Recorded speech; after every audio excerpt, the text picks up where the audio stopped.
Students, तो आज की इस वीडियो के अंदर हम लोग बहुत ही अच्छा क्वेश्चन सॉल्व करने वाले हैं। ये क्वेश्चन जो है वो वैसे तो जो ओलंपियाड्स की प्रिपरेशन कर रहे हैं बच्चे उनके लिए बहुत ही यूज़फुल है, राइट। लेकिन अगर आप जेई मेंस जेई एडवांस की प्रिपरेशन कर रहे हो तो भी आपके लिए बहुत अच्छा क्वेश्चन होने वाला है। इस क्वेश्चन के अंदर हम लोग कैलकुलस यानी कि डिफरेंशिएशन यूज़ करने वाले हैं थोड़ा सा, और थोड़ा सा मॉड्यूलर अरिथमेटिक भी यूज़ करने वाले, प्लस मैं इस क्वेश्चन को थोड़ा और मॉडिफाई कर दूंगा जिससे कि ये जो ओलंपियाड स्पेसिफिक स्टूडेंट है उनके लिए और बेटर हो जाएगा ये, ठीक है। तो चलो देखते हैं क्वेश्चन क्या है। बाकी आप एक काम और कर सकते हो, वीडियो को पॉज करो यहीं पे और इस क्वेश्चन को खुद से ट्राई करके देखो एक बार, ठीक है। तो क्वेश्चन के अंदर लिखा हुआ है कि एफ एक्स जो है ना प्रोडक्ट है x-1 x-2 x-3 से लेके x-2025 तक का। आपसे बोला जा रहा है कि अगर इस फंक्शन को हम डिफ्रेंशिएट करें और फिर उसके अंदर x का वैल्यू 2025 पुट करें, यानी कि f-2025 को अगर मैं 2025 से डिवाइड करूं तो रिमाइंडर क्या आएगा, ठीक है। तो बिल्कुल बेसिक सा क्वेश्चन है। तो स्टेप नंबर 1 जो जनरली लोग करते हैं, जो हमने एनसीईआरटी में भी पढ़ा हुआ है, वो ये होता है मेथड नंबर 1। आप क्या करोगे, आपको पता है कि अगर इतने सारे वेरिएबल्स इतना सारा प्रोडक्ट दे दिया जाए तो आप क्या करते हो, जनरली आप लॉग ले लेते हो बोथ साइड, है ना। तो take log both side, natural log ले रहे हैं हम लोग ये बेस ई। तो L N F X is equal to क्या हो जाएगा, फिर उस केस में हो जाएगा L N x-1 plus L N x-2 plus L N x-3, कहाँ तक, एल एन x-2025 तक, ठीक है ना। यहाँ तक ये हो जाएगा। अब आप जब इसको डिफरेंशिएट करोगे, differentiate with respect to X, तो क्या हो जाएगा, तो 1/f(x) times F dash X आ जाएगा लेफ्ट हैंड साइड पे, और यहाँ आ जाएगा 1/x-1 1/x-2 all the way till 1/x-2025। अब आप देखो यहाँ पे, अगर मैं x के बदले 2025 पुट कर दूंगा तो ये वाला जो पोर्शन है, ये डिनोमिनेटर यहाँ पे क्या हो जाएगा, ये 1/0 नहीं हो जाएगा, ये नॉट डिफाइंड, राइट। ये क्या बन जाएगा, नॉट डिफाइंड। तो इसलिए ये जो मेथड है हमारे लिए ये यूज़फुल नहीं है, ठीक है। वैसे तो ये चीज़ आपको ऑलरेडी वैसे भी पता चल जानी चाहिए, करने की ज़रूरत नहीं थी, पर इन केस नहीं पता तब भी आप देख सकते हो यहाँ से कि अगर मैं ये अप्रोच फॉलो करता भी हूँ तो क्या हो रहा है मेरे साथ, ये नॉट डिफाइंड आने वाला है यहाँ पे। ऑब्वियसली यहाँ से मैं f-2025 की वैल्यू तो कैलकुलेट नहीं कर पाऊंगा, तो मुझे कुछ और सोचना है यहाँ पे। मैं कुछ और क्या कर सकता हूँ वो देखो, एंड दैट इज़ वाई मैंने बोला कि ये क्वेश्चन जो जेई मेंस की प्रिपरेशन कर रहे हैं, एडवांस की प्रिपरेशन कर रहे हैं, उनके लिए बहुत अच्छा होने वाला है। जो अलग तरीका क्या है सोचने का, यहाँ पे वो देखते हैं हम लोग। हमको प्रॉब्लम ये आएगी कि इतना बड़ा जो टर्म, इतना बड़ा जो प्रोडक्ट दिया हुआ है, इसको हम डिफ्रेंशिएट कैसे करें, है ना। तो उसी को ही मैं अब दिखाता हूँ आप इसको कैसे कर सकते हो और आपका आंसर कैसे आएगा ये वाला। तो मेथड नंबर 2 जो थोड़ा स्मार्टर अप्रोच है वो क्या होगा यहाँ पे, वो ये होगा कि सिंस आपको जो एफ एक्स दिया हुआ है वो दिया हुआ है, देखो x-1 x-2 x-3 all the way till x-2024 and x-2025।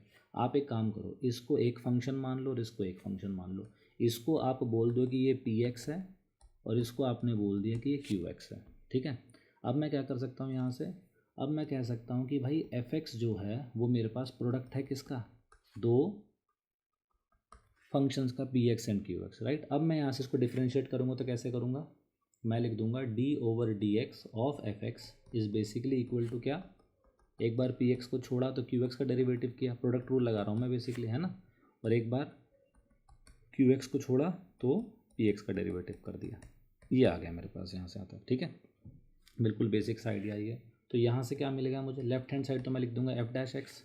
अब राइट हैंड साइड में क्या हो जाएगा मेरे पास, x-1 x-2 all the way till x-2024, और ये जो पोर्शन है मेरे पास ये वाला डेरिवेटिव ऑफ क्यू एक्स, ये क्या होगा, तो डेरिवेटिव ऑफ क्यू एक्स हो जाएगा मेरा 1, सही है ना, करेक्ट। मैं ये वाला ब्रैकेट यूज़ नहीं करता हूँ, नॉर्मल बना लेता हूँ उसको।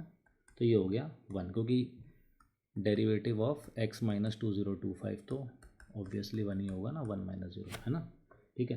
तो यहाँ तक आ गया मेरे पास ये पोर्शन, ओके। प्लस अब आगे क्या लिखूँगा, क्यू एक्स, तो क्यू एक्स क्या है मेरा, क्यू एक्स है x-2025, और ये डेरिवेटिव होगा पी एक्स का, जो मैं नहीं करने वाला हूँ यहाँ पे।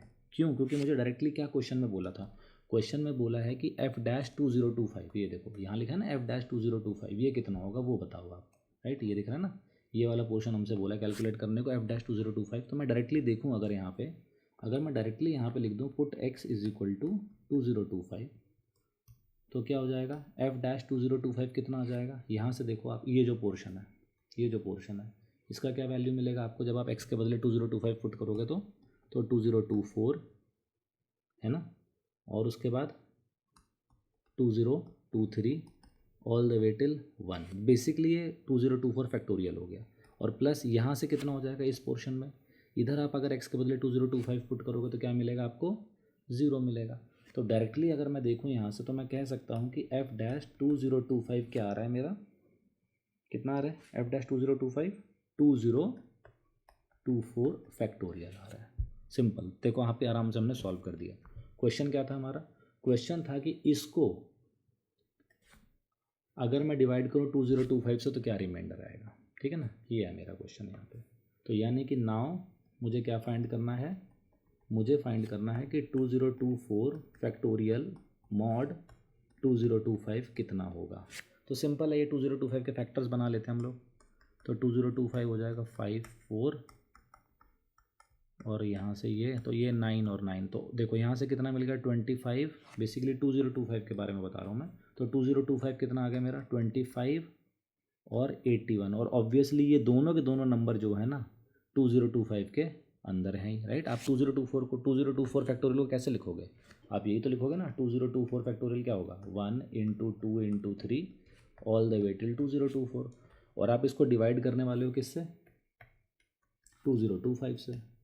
एंड 2025 में 25 और 81 दोनों ही आते हैं, तो ऑब्वियसली यहाँ से रिमाइंडर कितना आ जाएगा मेरा 0। तो देखो बेसिकली बहुत ही आसान तरीके से हमने इसको सॉल्व कर दिया और आंसर भी आ गया मेरे पास 0, राइट। तो आई होप आपको क्वेश्चन समझ में आ गया। क्वेश्चन क्या था हमारे पास कि f(x) = x-1 से लेके x-2025 तक है, और आपको डिफरेंशिएट करना है इसको, इस फंक्शन को, फिर वैल्यू डालना है x का, और इवेंचुअली क्या आएगा। तो यहाँ पे जो प्रॉब्लम थी इस क्वेश्चन के अंदर वो ये थी कि अगर मैं वो NCERT वाला स्टाइल और इस तरह से सॉल्व करके देखूंगा तो क्या हो जाएगा, मेरे लिए दिक्कत हो रहा था, नॉट डिफाइंड वाला इशू आ रहा था, जिसको मैंने सॉर्ट आउट कर दिया। अब इस क्वेश्चन को थोड़ा सा और कॉम्प्लिकेटेड करते हैं, देखते हैं। देखो इसका एक वेरिएशन है, ये वेरिएशन नंबर 2। अब मैंने बोला कि इसी फंक्शन को आप ऐसे लिख दो x-1 x-2, थोड़ा सा और आगे चले जाते हैं इसको लेके 2027 तक में भी, ठीक है। कहाँ तक ले लिया मैंने, 2027 तक। और अब मैं आपसे बोलूँ कि फाइंड करो f डैश 2027 मॉड 2027 कितना होगा, ठीक है ना। ये मान लो क्वेश्चन आ जाए। अब ये क्वेश्चन आसान नहीं है बिल्कुल भी है, ठीक है। क्यों नहीं है आसान, क्योंकि ये जो नंबर है ना 2027 ये गड़बड़ कर देगा यहाँ पे। 2027 क्या है, एक प्राइम नंबर है ये, ठीक है। चेक कर सकते हो आप इजीली। इसको कैसे चेक करते हैं हम लोग, तो एक सिंपल टेक्निक है ये। 2027 का आप स्क्वायर रूट निकालो, अप्रॉक्सीमेटली कितना आएगा। देखो 45 का स्क्वायर क्या होगा, 4 5 20, तो 2025, तो यानी कि अप्रॉक्सीमेटली ये 45 पॉइंट समथिंग होगा, 45.01 में भी काफ़ी क्लोज है उसके। तो इसका मतलब 45 जो है वो क्या हो गया, स्क्वायर रूट काफ़ी क्लोज है 2027 के। ओके, अब आप क्या कर सकते हो, अब आप ये करो कि सारे के सारे नंबर्स जो 45 से छोटे हैं उससे आप डिवाइड करके चेक कर लो, तो ऑब्वियसली बहुत जल्दी कर सकते हो आप इसको। आप देखो इवन नंबर जितने भी होंगे उनको कैंसिल कर दो, क्योंकि वो 2 4 6 8 तो डिवाइड करेंगे नहीं ऑड नंबर को, राइट। आप 3 के मल्टीपल जो हैं वो भी देख सकते हो इजीली कि 3 का कोई मल्टीपल तो है नहीं 2027, तो वो भी नहीं होने वाला। और बचे कौन से फिर प्राइम नंबर बच गए, प्राइम चेक कर लो एक बार, जैसे कि 7 से डिवाइड करके देख लो, 13 से देख लो, 11 से देख लो, 19 से देख लो, उसी से आपको आइडिया मिल जाएगा कि नहीं है ये नंबर, ठीक है ना। तो 2027 इज़ अ प्राइम नंबर, और प्राइम नंबर से मुझे डिवाइड करना है किसको, f डैश 2027 को। तो चलो देखते हैं यहाँ पे क्या होगा। तो अब मैं ज़्यादा इसको डिटेल में नहीं लेने जा रहा हूँ, मैं सीधा बोल दूंगा कि भाई मेरा जो f डैश x आएगा वो कितना आएगा। वो देखो पिछले वाले क्वेश्चन में कितना आया था, 2025 लिखा था तो 2024 फैक्टोरियल आया था। तो सिमिलरली यहाँ पे f डैश x जो मैं f डैश x नहीं f डैश 2025 लिखूँगा, f डैश 2027 एक्चुअली वो कितना हो जाएगा, तो 2027 था तो कितना हो जाएगा वो 2026 फैक्टोरियल। सही है कि नहीं है, यहाँ तक क्लियर है। तो कितना आ गया मेरे पास ये 2026 फैक्टोरियल। तो मेरा क्वेश्चन क्या है, मेरा क्वेश्चन ये है कि भाई 2026 फैक्टोरियल को अगर मैं डिवाइड करूँ 2027 से तो क्या आंसर आएगा। सही है ना, 2026 फैक्टोरियल को अगर मैं डिवाइड करूँ 2027 से तो क्या आंसर आएगा। पिछले क्वेश्चन में, पिछले पार्ट में बहुत इजी था, 2025 के फैक्टर बने और फैक्टोरियल से मैंने काट दिए। अब यहाँ पे प्रॉब्लम ये है कि 2027 के तो मुझे कोई फैक्टर ही नहीं है जो मैं कॉमन निकाल पाऊंगा वहाँ पे, और 2026 तक आ रहा था, 2027 तो है ही नहीं यहाँ पे इन्वॉल्व। तो कैसे करोगे इस क्वेश्चन को सॉल्व। इस क्वेश्चन को सॉल्व करने के लिए एक थ्योरम है, वो थ्योरम ये है, उसको कहते हैं विल्सन्स थ्योरम। जो लोग ओलंपियाड की प्रिपरेशन कर रहे हैं, नंबर थ्योरी वगैरह डिटेल में पढ़ा होगा उन्होंने, उनको पता होगा इसके बारे में। जिन लोगों को नहीं पता है इसके भी मैं डिटेल्ड जो है ना वीडियो मैंने बनाई हुई है, आप वो देख सकते हो मेरे चैनल पे पूरा का पूरा।